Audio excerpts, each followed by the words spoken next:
So we are here to talk about the WILDLABS Awards today, and our team and the ARM team are so excited to share these with you. These have been in the plannings for quite a long time, and yeah, where the whole point of the webinar today is to just tell you a bit of the background, talk about what we're looking for in the awards, and just give you a chance to ask us questions if you have any.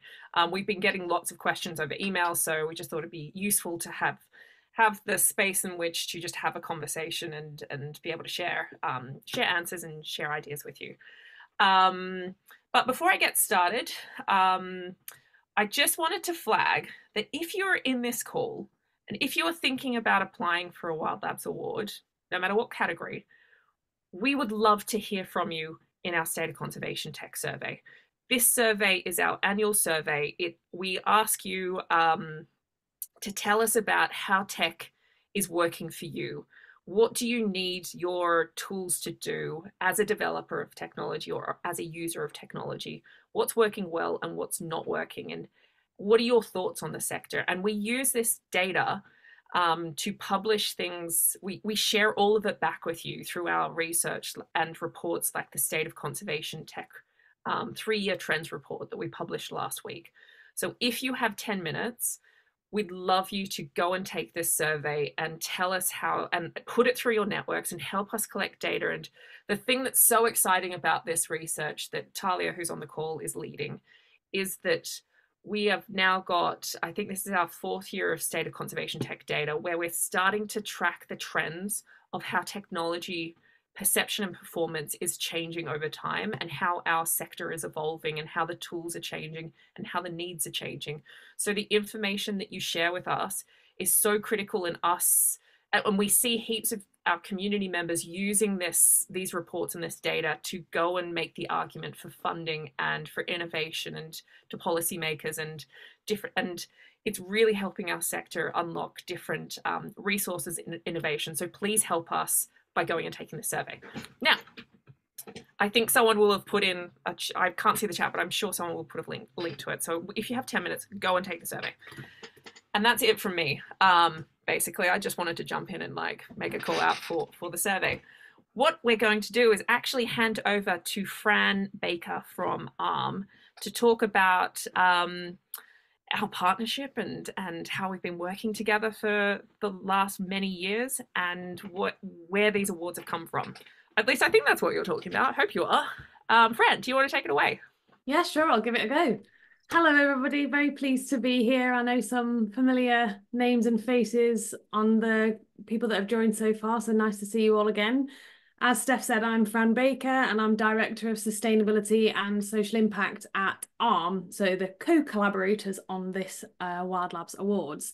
And for those of you that don't know us, ARM is a leading semiconductor design company. We're headquartered in the UK, but we've got offices globally. And as well as that prevalence in global office physical presence, our technology is also prevalent globally. We reach 70% of the world's population through our technology. And that is because ARM engineers design the chips that power our digital lives and also create the software that make those chips work on different platforms. So that could be from small wearable devices to mobile phones to cloud servers and supercomputers. And our processor designs are energy efficient and have enabled advanced computing in more than 250 billion chips to date. So quite an impressive feat. And ARM as an organisation was established in 1990 in a barn on the outskirts of Cambridge. And our technology, that is our chip designs, were designed into the first mobile phones. And with that growth in the smartphone market and all the technological progress that happened since then has led us to today and the rise in connected devices. So now all electronic devices can use intelligent ARM technology, and that's from these tiny small sensors all the way up to massive data centers.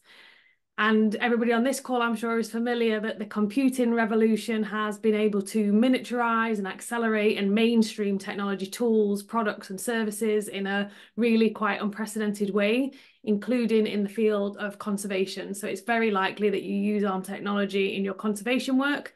That could be contained in trackers or radio collars or camera traps or acoustic sensors and so on.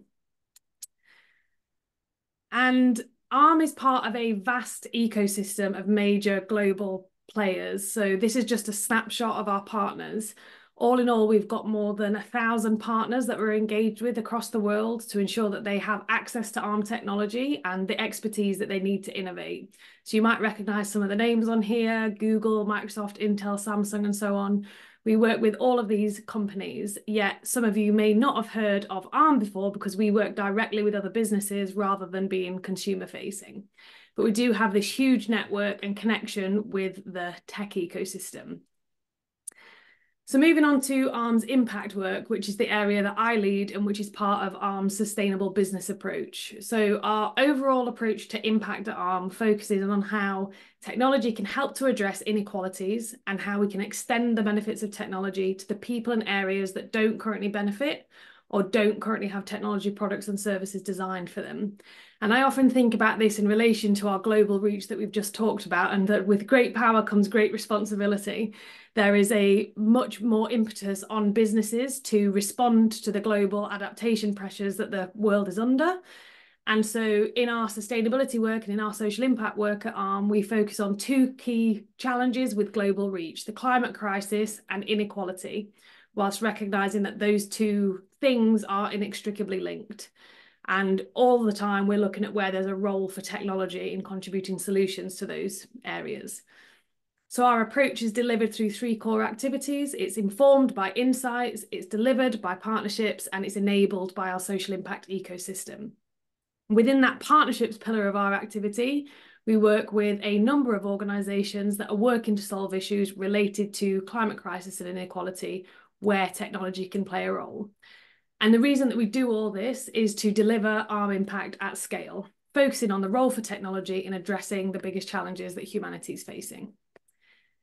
And we work with our social impact partners in the following ways: by providing funding and cash donations to Tech for Good partners and systems level change partners.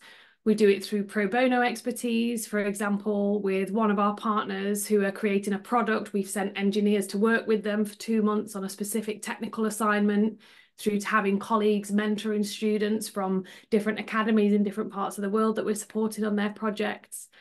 And then finally, through to our partners in our social impact and innovation network and our commercial network. So that could be, for example, inviting you to speak at our annual conference, or through bringing our partners to join workshops, conferences and networking events, or to co-host presentations, research, or conferences together. And this is different to how other technology organizations do impact, or what their offering is. For example, a manufacturing hardware partner might make a hardware donation, whereas at ARM, our resources for our impact work are financial and human. And we've been in a long-term partnership with Fauna and Flora. We've been supporting their conservation technology work specifically for many years. And we've also supported WILDLABS since its formation. That's something that we're really, really proud of, to be one of the first corporate partners to be involved with WILDLABS. We've also been collaborating on the Women in Conservation Technology programme, firstly last year in Kenya and then this year in Tanzania, where some of our ARM colleagues ran sessions in that programme. And so, building on the success of this ongoing partnership, we've launched the WILDLABS Awards, where we're aiming to discover new partners and projects in the conservation tech ecosystem that are built on ARM. And what we're looking for in the awards is to surface and support tech innovations for nature. We're hoping to see as many applications as possible, and we'll be looking to support applications using ARM-based technology. If in doubt, please apply. If your application uses a number of different technologies, please apply. And if you're unsure, we have some of our ARM expertise on the line, some of our engineers on the line who will hopefully be able to help with that, if not immediately, then as a follow-up. And so, as you saw earlier, ARM is at the heart of this computing ecosystem. So there's also a possibility that we could connect applicants to other partners in our partner ecosystem if we're not the best placed organisation to support you. So please do submit your applications. And with that, I'll hand over to Adrian to give you more details on the awards. Before we throw to Adrian, just a sec, does anyone have any questions for Fran about ARM and why we're partnering with ARM, and any questions while we have Fran? before we get into the guts of the awards?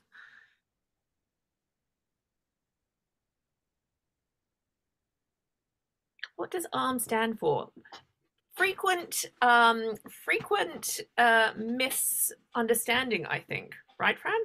Yes, let Rosalie come in on this one. She always does this best. She does. Uh, initially stood for Advanced Risk Machine, Did it but actually? it I did. didn't think it was an acronym. Okay, Yeah, sorry. initially it was Advanced Risk Machine, risk being reduced instruction set computing, but now we rebranded, we are just ARM. No longer Okay. an acronym. No acronym, just ARM. But that's where the name came from. Yeah. Okay, we're end user product from ARM special. Okay, these questions we're going to answer at the end that I see because they're specific. Am I eligible? We'll go through that. I think it's probably better for the end. Okay, I'm going to throw to Adrian, and then we'll get into our Q&A. Thank you. Here's my screen. Can you see it, Stephanie? Can I can see it? Everyone else can? Yes. Off you go. Cool. Thank you very much, Arm and Fran, for this very nice introduction. I'm Adrian. I'm really new to WILDLABS. I've joined the team 1 month ago as project manager for the WILDLABS Awards, particularly, and the conference. So I will just introduce and present the WILDLABS Awards. A bit of a general context. I will try my first intro of the WILDLABS, seeing if I have enough information to make a proper introduction for the WILDLABS. But yes, Stephanie will obviously jump if needed. And then we'll present the program. So what is the WILDLABS? The WILDLABS is your doorway into the conservation technology sector. The community gathers around 8,000 people throughout the world in more than 100 countries. And these people are either conservationists, technologies, researchers, or industry experts collaborating through this community. This is really a bridge between conservation and technology. And this bridge, we try to do it with 4 programs. The first is to connect people and projects through our platform. So there is this link, WILDLABS.NET, that you can access anyone, anytime, anywhere. And we try to deliver as much as uniquely engaging virtual or in-person events, such as the Women Conservation Technology that Fran has just presented in Tanzania this year, or virtual events such as the Variety Hour. We also do a bit of research, thanks to the amazing Talia, as the state of conservation technology that have been presented at the beginning by Stephanie. So if you want to help us doing this research, please fill the survey. It's not long and it's really important for all the community, not only for us. And finally, and this is why we're here today, we would like to create the conservation tech future with fellowships and awards. So the 2024 WILDLABS Awards, what are they? This is a funding opportunity for up to 14 projects with 3 levels of grants. As you can see, there are 2 grants of $60,000, 5 grants for $30,000, and 7 grants for $10,000. These grants run for 1 year. So yeah, if you have project that could be funded in this period of time, please apply. And the applications run from the 1st of December to the 14th of January. As Fran really repeated it many times, we want to help with these awards a wide range of projects. If you are a conservationist, if you are a tech nerd, if you are both of them, please apply. And maybe this slide will help you a bit to understand what type of project and what stage of project we would like to help. Basically all. Either you are in the technology sector, we would like to help you innovate, introduce groundbreaking innovation in the conservation sector, or you are a conservationist, a researcher, a scientist, and you would like to apply or adopt technology, please apply, or if you have a project already in the conservation technology way of doing conservation, we would like to help you scale this project. So basically all type of project can be covered with these awards. Importantly, we would like to encourage to promote cross-sector collaboration and interdisciplinary work. So if you are a consortium of organization, please apply. It will be highly rewarded. I have been quite quick, but if you want more information, there is the launch page of this funding opportunity that you can find at the address WILDLABS.NET/awards. But there is also a second page with where you can find further information and, for example, the terms and conditions. And just after, we will answer a bunch of questions. I hope you will have lots of questions, but if you don't feel that they are the answer you are looking for, there is a thread on the website. You can ask your question on it, or you can send us an email through the awards.wildlabs.net email address. And I was quick, but Stephanie, if you want to add something, just do it. Otherwise, it's time for a question. I think the main thing, like looking, so I was just having a little look through all the questions, because as per usual, we've asked, as you registered for this event, what question do you want to have answered? And there were a heap of questions about eligibility and what we're looking for.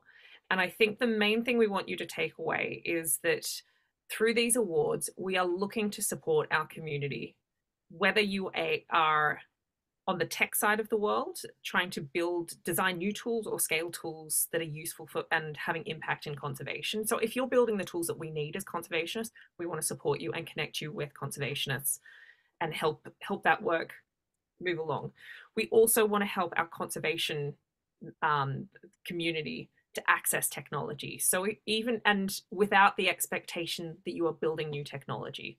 So if you're a conservationist, I think there was someone who asked, let me just find it. How do I apply to, I'm working in Zimbabwe. How do I get support for a nature reserve that needs tools to be developed in relation to local needs? This is perfect for you. We want to help you. So I think, so we want to help the tech side of things. We want to help you develop tools. We want to help conservationists access technology. And then we want to help tools and projects scale as well. We haven't assigned specific amounts to sit in each of these categories. They're intended to help you understand what we're looking for. And that there is we're looking for a broad range of entries, right? Yeah, I think that's all I really wanted to say. Yeah, are there any questions that you would like that we should feel free to pop your hand up if you have a question and you want us to answer it about eligibility, about anything about the awards that we can help answer while we're here. Riley? No, accidental.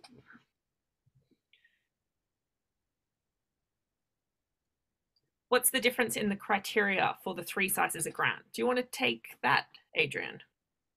The difference of criteria. Oh, this is a nice question. Thank you. Who is asking this question? Thank you for this Filippo. person. Thank you, Filippo. So, selection criteria. So anyone can apply to any type of grant. That's first and important. Then we have added some criteria for the 30K and 60K grants.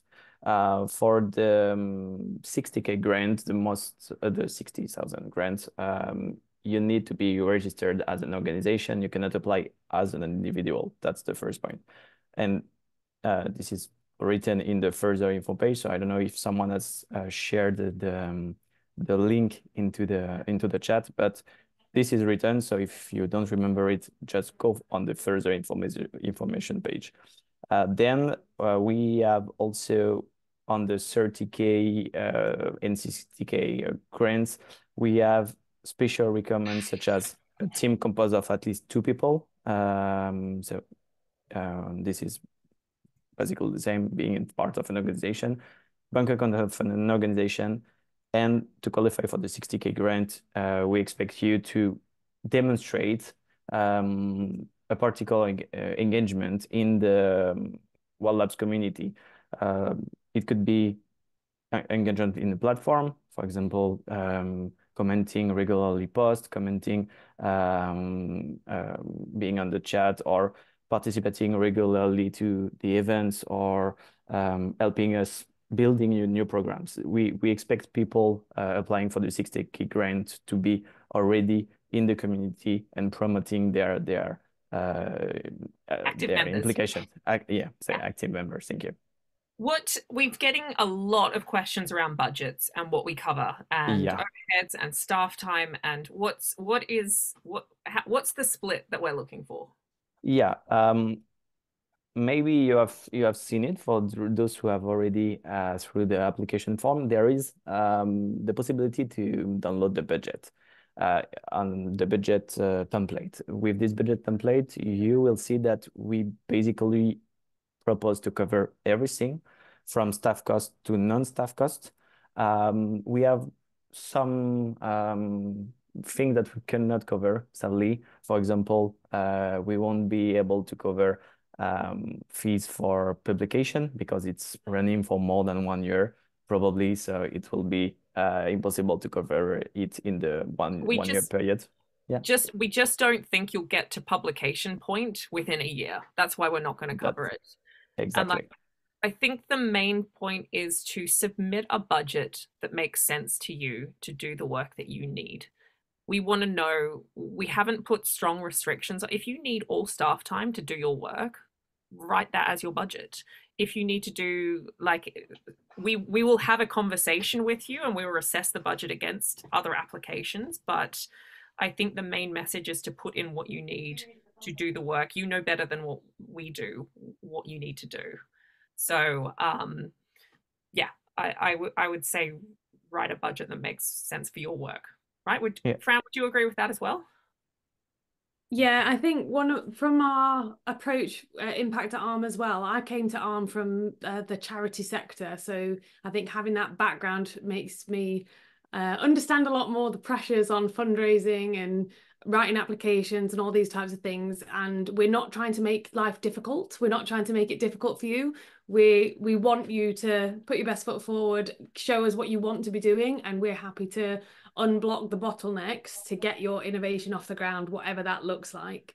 So as long as the end application is a technology innovation for nature, that's the sort of resounding thing. So don't feel held back by anything. Don't feel limited in anything that you put forward in your application. We want to support as many projects as possible. Don't feel limited by the things that you need to get your work done. Yeah. I have shared, Stephanie, just to let know the participant that I have shared the application form where you can find in the introduction a list of all the questions that are expected so that you can prepare your application and don't discover your question while you are running your application, and also the link to the budget template that you will have or you can use to fill. And as you can see, there is all the staff costs, but also non-staff costs that we thought about. Maybe there is something more. There is this other cost category. So please, as Fran and Stephanie just told, don't feel limited by the budget. Hernando, I see your hand up. I'm going to throw to you in a second, but I'm actually going to ask Riley, do you want to ask your question first? Because I think it makes sense in the context of what we're talking about here. Riley, do you want to jump in? Yeah. Can you hear me? Mm-hmm. Yeah, so I'm just wondering, you know, how you're going to assess how we've used the award at the end. I guess what you're hoping for to come back at the end of the year. Is it going to be a technology that's accessible for the community, or is it going to be, will you need like a report of what we've done, or definitely what kind of final product you're hoping for? Great question. Adrian, what do you reckon? Yeah, maybe we can answer this question in two parts. First, the application process, the selection, the review process, so that you will understand how your application will be evaluated, and then what are the assessment criteria.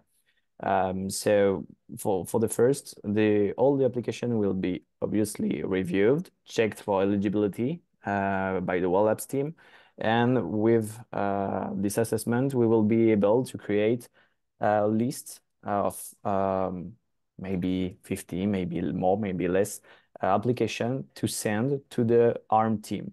ARM team will review each application of this list to create, to review the technologies, to review what they want to support, to review their choice.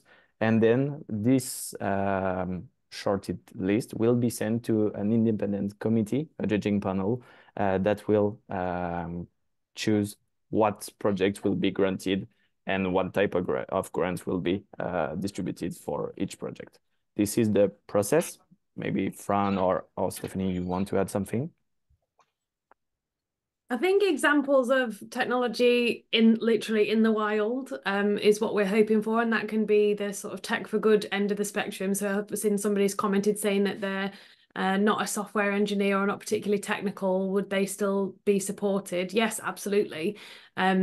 Right through to the more collaborative end. So there's the 3 different categories to hopefully try and accommodate the different types of proposals that would come through. If you don't feel like your proposal fits one of them easily, just put it in and we can decide whether we think it needs to be moved. So don't worry about that.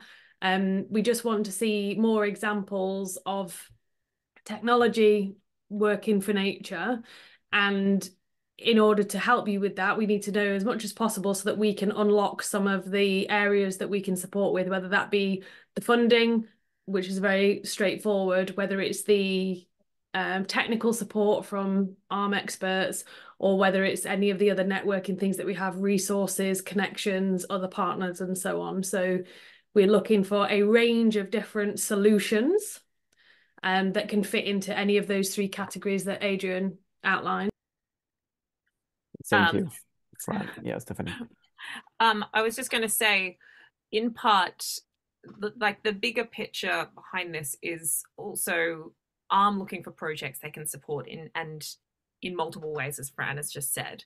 It's also WildLabs looking for more. Like last time, one of the questions that came through earlier was is this the first time we've run this, or are there previous examples of projects we've supported? This is a scaling up of our fellowship program that we ran last year, and the fellowship program was in partnership with Edge Impulse, and it very specifically looked at ML, machine learning on the edge. It was a very specific fellowship. It was $7,500 or 7,000. I can't remember. It was a small award. But what we found through that process is that seeing all the applications that came through, we saw the same sort of challenges that people were facing and looking for help with, and then helped us design our AI for Conservation office hours program. And we find that through processes like this, where you guys tell us, hey, this is what I need funding to do. This is what I'm working on right now, and here are my challenges that I'm facing. It gives us information we can then go and find more programs and more ways to support you as a community above and beyond this single funding opportunity. So both partners in this and WildLabs are looking for ways. The questions we're asking you in the application are us trying to find out what you most need help with, and how we can help answer that, and if we're best placed to help you answer that. So that's kind of the thinking behind it from where we're coming from as well.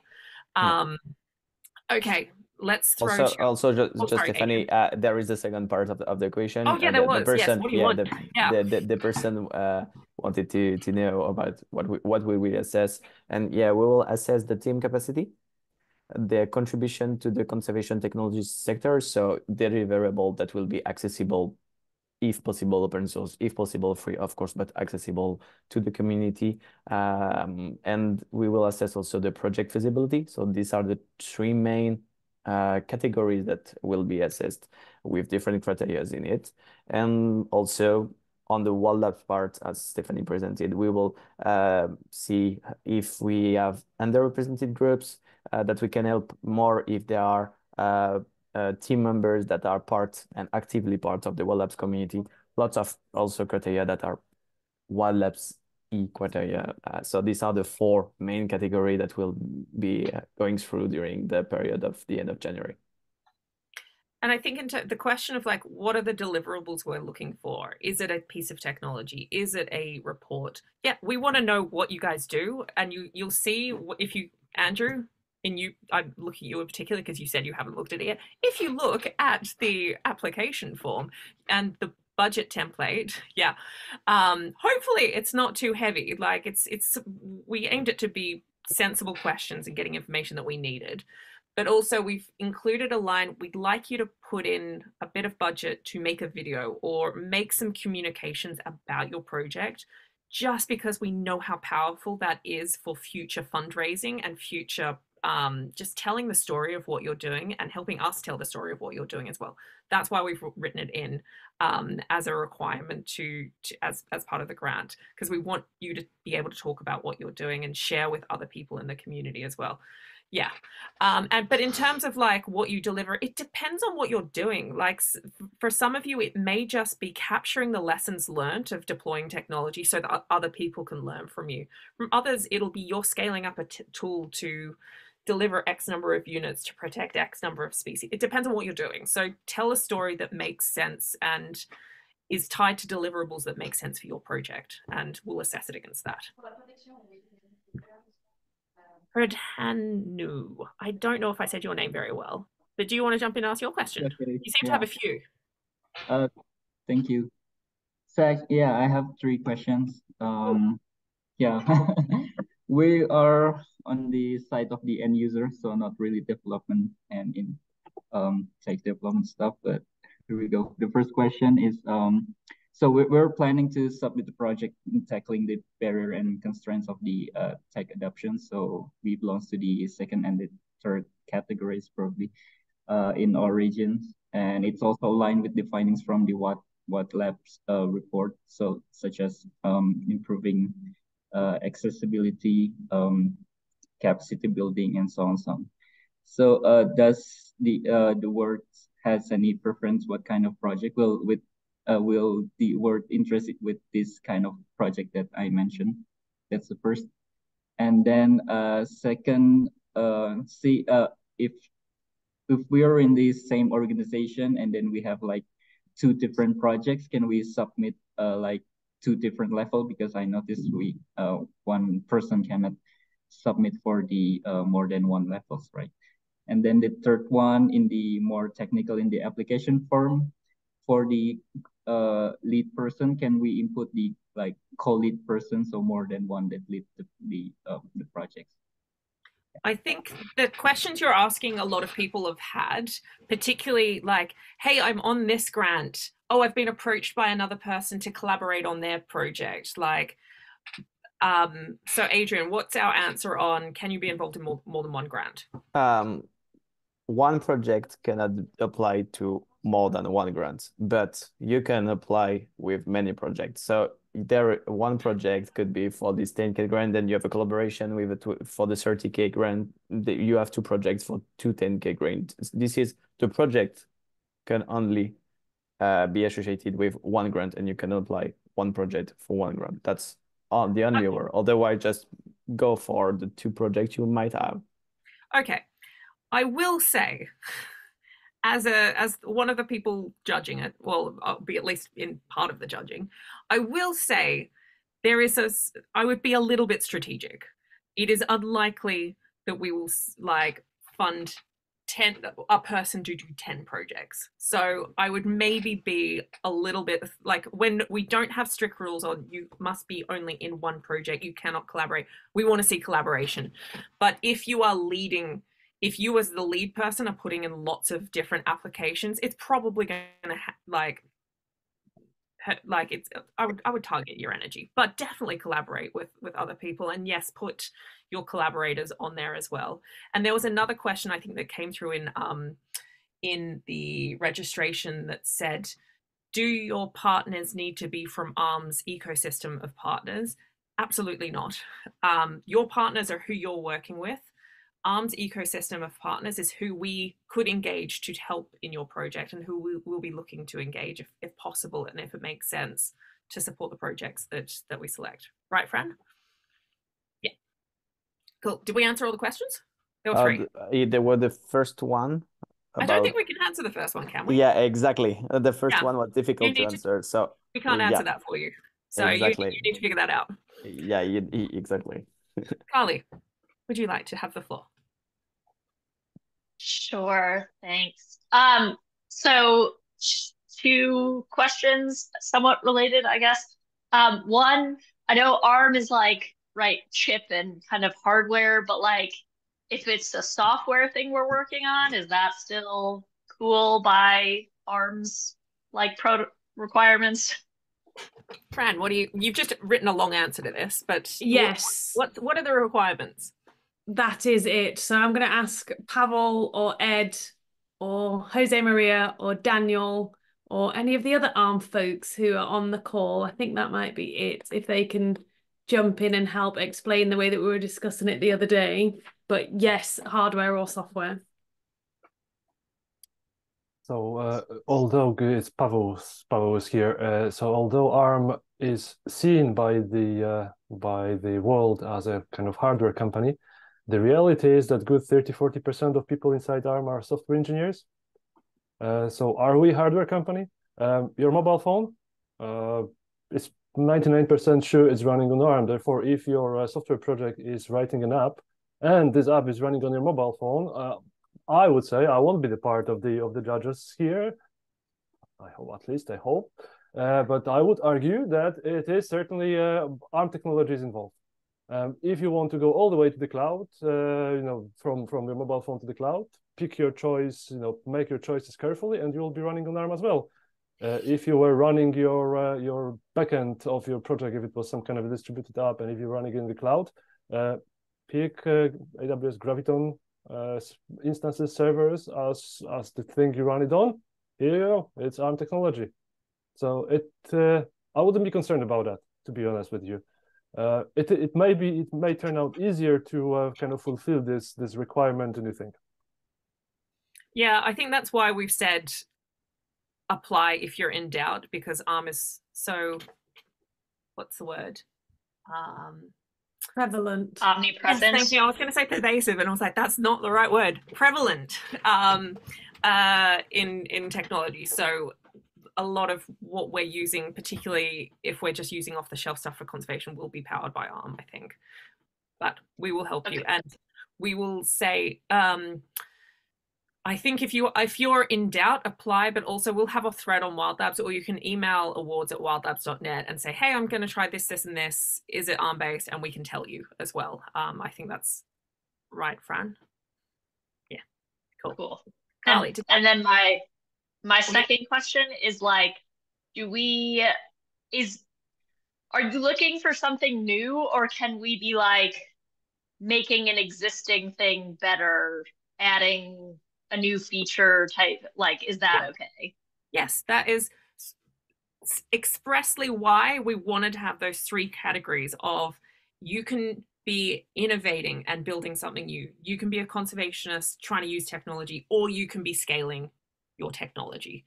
And scaling means whatever it means to you. If it means building new features, great. If it means like getting it to manufacturing, great. Like whatever it needs to, the end point we care about is that conservationists have access to better tools, and we are helping our community and our sector innovate and move forward, right? Yes, Smith Freeman, would you like to jump in? Yes, thank you. I have a two-part clarification question. I'm a grad student at the University of Minnesota, so I'm wondering if I'm trying to apply for the 60K award, does a university qualify as an organization? And then the second question that I have is, maybe this is just up to me, but if I'm listing the project lead, is it better to list myself or to list my advisor? I don't know. I think only you can. Probably you. We want to hear from the person. Look, now that you've asked that, when we read your thing, we'll know. Okay. You or your advisor. Adrian, did you want to jump in? Oh, we'll try. I would say that the idea of having a team for the 60K is more than one person. So having someone from having the university backing you up is cool for the bank account organization, but we add this criteria to have teamed for the 30 and 60K grant. So if you find another person at least, or few people that can help you, then having the university helping you is totally fine, I would say. Stephanie, what do you reckon? Can I add to that as well, that I think it's about the idea, Smith, as opposed to the institution. So we're wanting to support innovations, we're wanting to support people, humans doing the real work. And if there's somebody in a different part of the world that doesn't have an institutional backing but has an excellent idea and they need some support to get off the ground, they need that funding or that technical expertise, they do not need to have an organisation to support them. So go for what you think is the right thing to do. And I think it probably sounds like it's you, your idea and your work, and then add the other stuff as FYI information for us. Okay, got it. I think Fran, I think you nailed that. Like, WILDLABS as a community, we care about people. We don't really care who you work for. And it's about ideas and connection. So I think this flows through the ethos, which is also like part of this. We want to help our community collaborate with each other. So if you guys are working with each other and like we're seeing ideas come up from like multiple community members, it's going to like be something that we're looking for as well. So we would encourage you to collaborate if it makes sense. And yeah, we care less about the institution than actually the idea and what you're trying to do. We will ask for letters of support so that we see that you're operating within a framework of support, so that like you've got the right stakeholders and you're working with the right people, particularly if you're working in the field. But that's to make sure it's viable and sustainable, less than about the institutions, I think. Yeah, does that help? Yes, thank you. Perfect. Beth, can we clarify our expectations on collaboration for the 30 and 60K grants? Yeah, can we? Adrian, can you clarify them? Can I clarify them? Yes, I can clarify them. For the difference between having collaboration and team is that for 30K and 60K grants, we want more than one individual to apply. So it should be a team, but it could be a team within an institution, within the same organization, or whatever. It could be two people knowing each other. This is what we require for the 30K and 60K. The cross-sector collaboration, the interdisciplinary collaboration is highly encouraged, but it's not mandatory. It will be rewarded because we want to promote it. We want to promote the people collaborating and discussing thanks to the WILDLABS platform or in their local conservation project or local technology project, but it's not mandatory, neither for the 30K nor for the 60K. Okay. There are some questions coming through, Sam, and I think chat to Carolina. Carolina, do you want to ask your question? Apologies. Do you have a mic? Okay, Sam, do you want to ask your question? Because it's basically the same question. Yeah. Hi, Steph. Can you hear me? Basically, if the I won't be asked this sometimes. If the project that we are trying to get funding for is going to cost more than what's available in the grants, can we sort of put in the whole project and this grant will be, being a part of that, or should we phase the project and so that this grant would cover one phase of the project? So I would say part of what we're looking for, this is like kind of fundraising strategy. It depends on how you want to like write it, right? We want to be confident by the end of the year you're going to have delivered something. So that may require you to pass out, like separate out what our grant will be supporting, depending on what you're going for. I do think also I think there's two different, it kind of depends on what it is that you're asking for and what you're funding and what you can achieve in a year. and what it makes sense to put this funding towards. Yes, it can be matched with other, and it can be part of a bigger grant or be pieced together with the part of a bigger funding, right? But it depends on what you're going to be talking about delivering within a year, or what you're going to achieve within a year, right? Fran, does that match your thoughts? Yeah. Yeah. Adrian? Yeah, it's what we discussed already. Just being sure that the amount of the grants you will use will have output by the end of the year. This is our only requirement, so nothing to add. Good. Okay. Good. If people, there are lots of questions still coming. If people feel that we have missed their question, just feel free to ask it again and by copy pasting, because there are lots of text and different chats in the same time. Katie, Katie, do you want to ask your question?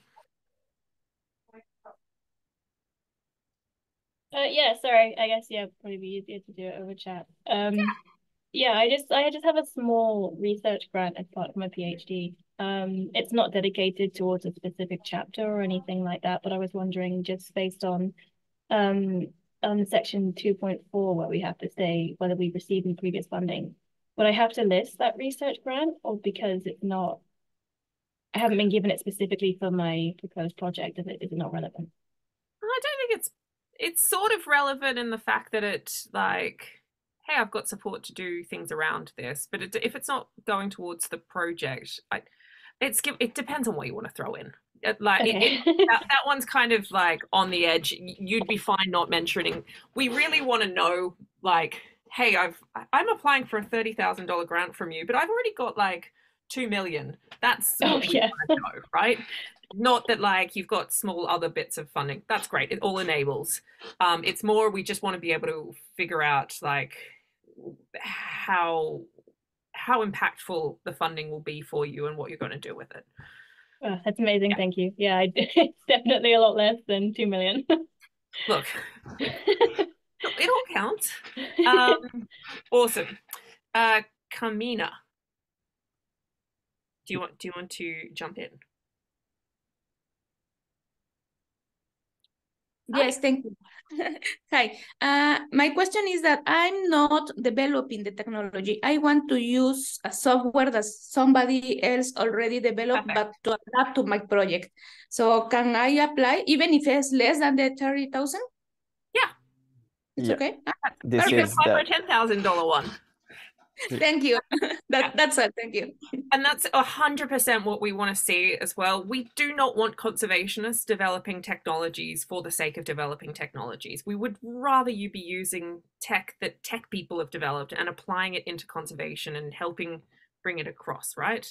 So yes, that definitely fits within the yes, you can apply for it. It's accessing technology. Oh, have we reached the We apply for it. Oh, that is a great question. Maya, do you want to ask that? Hi, sure, yes. Hi. I was wondering if we're to apply for a grant that's a bit higher, let's say 60K or 30K, and you're excited about what we proposed, but you end up not funding this one, could our application end up getting, let's say, a 10K grant? Possibly. Yeah. We make no promises. Possibly. Exactly. Sure, okay. Yeah. Of course, this is we have written this. We reserve the rights to just promote or give you less than you asked for. Thank you. But the key thing we do not want you to do is to put in 3 applications for the same project to 3 different types of awards. We'll cut all of them if you do that. Of course. Yeah, but yes, we may move them around if we love your project and we think it needs to be in a different bucket. Yeah. Thank you. Awesome. I can't wait to start reading everyone's applications. It's so exciting. Any other questions that we need to cover? Decisions are like March, April, right? When we'll hear back. Granting will be in April, by the end of April. So you'll have funding in your bank account. Yeah, the selection process is likely to occur by the end of January, and then we are likely to Don't promise that, Adrian. Yeah, likely is probable. We will try to assess by the end of January, and then start the machine of funding in February. But depending the on the application. Beginning of February is what Steph wants you to say there. Yeah, beginning in February, we will be making decisions. I think we are planning on we will be I'm just conscious of like I'm not sure how many applications we're going to get. So, but we do want to make sure we've granted everything, and we're planning in February, March being our like working out the details, contracts, all of that sort of like behind the scenes, and announcing in like March, April who the grantees are. Is there any like tax fund that we have to like do, or I don't know how like finance works? How do I? No idea. Maybe ask that formally over the awards channel so our lawyers can answer that. Maybe. So just realized I was like, is there like some fee thing or tax or like I don't know. No, Carly, no. But if you have specific budget lawyer questions, send it in, and like we'll get them covered. But our terms of is it terms of use? The terms and conditions. Yeah, the terms and conditions are pretty detailed, so have a look at them. Yeah. John W., I can see your hand up. Do you want to jump in? Definitely, thanks. Thanks to you and the team for a great webinar. Question. I was a little chaotic, but thank you. No. Question. What would it take to get that jumper of yours? Look, honestly, it's actually one you can get. I will say it's advertised to me by Instagram sent it to me through advertising, and it's actually a wildlife trust's. So I shouldn't be advertising like another charity, but if you like, I will send you a link after. No, this. they normally use loggerheads or greens, not that. That's why I ask. Okay. And when I put my application in, you'll understand why I asked that question. Thank you very much, folks. No worries.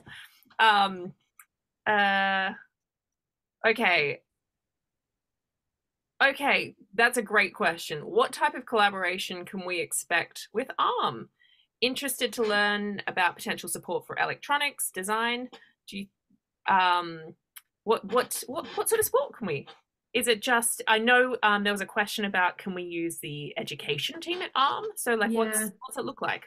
So this is the first time we've done the WILDLABS Awards, but we have got experience of providing in-kind pro bono support to social impact partners. So I'll let my colleague Rosalie give you a few examples that we've done there. But we do have a lot of different resources and materials, whether that be learning or otherwise. We've shared our staff. We've shared our licenses. There's been a number of different ways that we've engaged with our different social impact partners. So it depends really on what your application involves.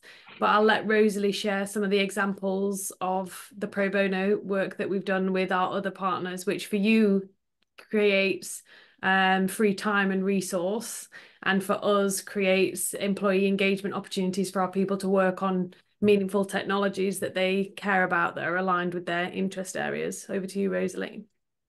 Yes, just to elaborate slightly on what Fran said, we have been able to lend sort of our technical and engineering expertise to our social impact partners in many different ways. So that could be from, just having a sort of advisory call, having some regular mentoring sessions on a particular piece of tech, all the way up to sending our engineers out to our partners to do an assignment for a two month sort of period of time. So that's sort of the scope of how we can assist, but it very much depends on what the particular problem is and whether we can match that with skill set within ARM. Awesome. I think And like, just so everyone's aware, like part of the motivation from ARM and like why we've been talking about collaborating on these awards and are so excited about this is it's in part come from ARM looking for more projects for them to support and trying to find partners and look for expanding their lineup of conservation biodiversity projects they're supporting, right, Fran? Yeah. Exactly. Our portfolio of partners that we support, like we say within this, the climate crisis and inequality ecosystem. So we have projects like biometric scanners for last mile healthcare workers through to audio computers delivering instructional messages to low literacy populations, to everything that we're seeing within the WILDLABS community. So we're just looking to find ways that we can support and enable and unblock some of the bottlenecks to have more of these technologies out in the world doing good stuff. And one of the questions, I think we're coming up on the hour, so we're close to wrapping, but one of the questions I think Roy asked is this going to happen again? And I think, well, I can throw, Fran, is this going to happen again? See how we get on this year, shall we? Yeah, we'll see. But I think we'd like to continue. Yeah, we're learning as we go on this one as well. But I think we've got a really good framework and a good plan for how this could be beneficial to everybody. So if you agree at the end of it, we'd like your feedback on how the process went when we get to the end, and if it's a success, then I don't see any reason why we wouldn't want to continue. Yeah, and I think part of what we're looking for is just opportunities for how we could expand this as well. Like such a great partner for us to work with, and just in terms of how you guys work in an ecosystem is the same way that we work within our ecosystem of partners and friends and community, which is why it's such a natural fit. And our vision of this has always been trying to find ways that match make well and effectively between the tech sector and conservation. And if we can do this round really well, we'd love to see it happen again and happen with more partners and grow into something that really actually unlocks significant resource for the conservation sector. So if you're listening and you're a partner who wants to work on the partnership side of this, not actually the grant receiving side of it, come talk to me as well. So, Kim, yes. Yes, I'm just wondering, you maybe don't know, but if it's an individual that's receiving the grant in a European country, is it generally tax exempt? Do people know this? No idea, but pop it in an email to us, and okay. Fauna and Flora does a lot of grant giving, and we'll have our grant teams will have the answer, and we'll be able to answer it. But I don't want to say something on a recording when I have absolutely no idea. Yeah.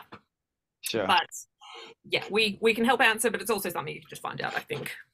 Yeah. Thank you. Katie asks, this is a great question to end on, I think. So the application forms asks us how we've engaged with the WILDLABS community platform before. If we are new, will this harm our chances? Adrian, what do you reckon? Of course not. It won't harm your chances. We want you to get it to the community. We want you to know what is your project, what are you doing. Saving nature is not only being in the WILDLABS community. It is what's your groundwork, your field work, your research in technology is. So what we want with this question is to understand how you are part of our community, how you want to join this community, how you want to use this community if you are new, and it will just help us to understand what is your path through your application. It's not harmful at all. I think Carly nailed it when she said you've got 1 month to get started. Part of what we know that this award program will bring people into our community and make them aware of WILDLABS. That's part of why we're running it, to bring people into the community. And our view of how we support, our job is to support the community and support your projects. And whether that is, and we can see it through different projects, like the touch points that WILDLABS has to help you at the right point.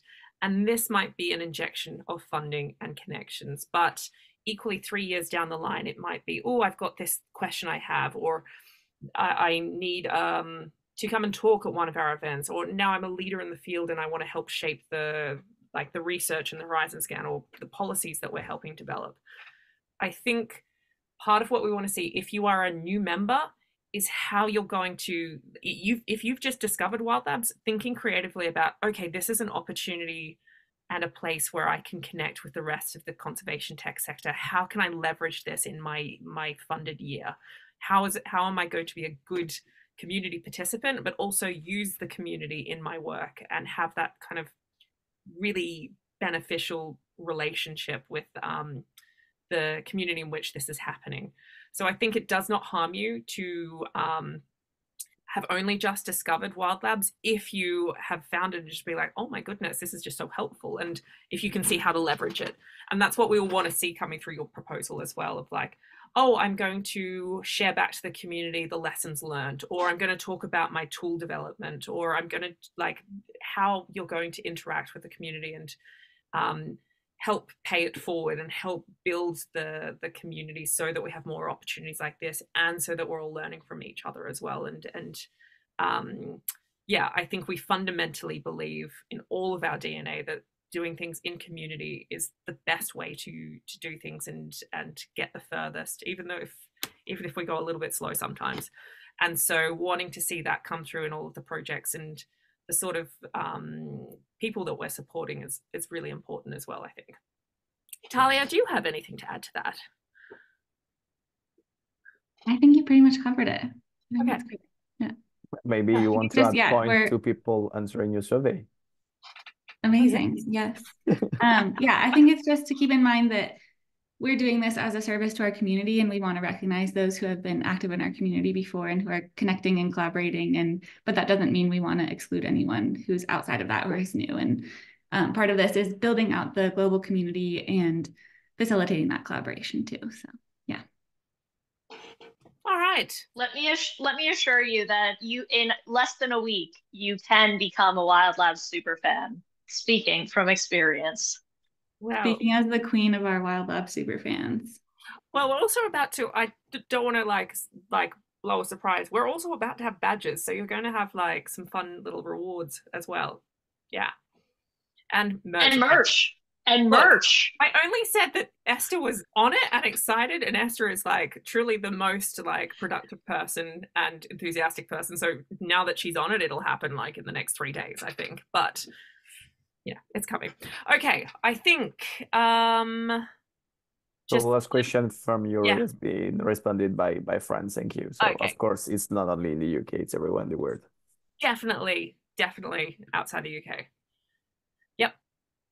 Video production is part of the deliverable, correct? Okay, I think I'm gonna give everyone last chance to have last thoughts. Fran, do you want to have, no, actually I'm gonna give Adrian first. You can finish, Fran. Adrian, do you have anything last you'd like to say?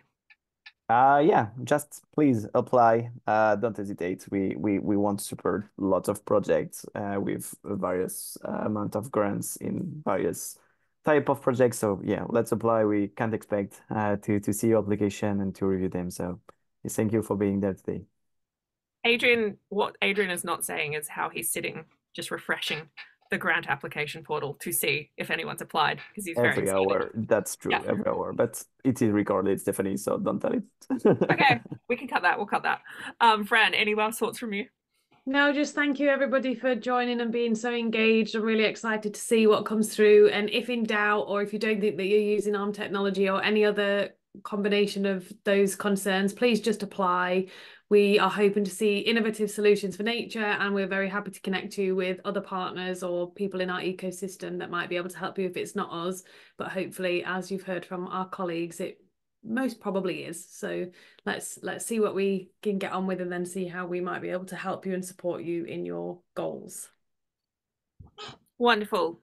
My final thought is just good luck, everyone. We are so excited to see what you're working on and how we can support in any way that we can. So best of luck. Have a wonderful holiday break. We're sorry that you're having to apply over a holiday break, but it's a good start to next year, I think. So best of luck, everyone. We can't wait to see what you're working on.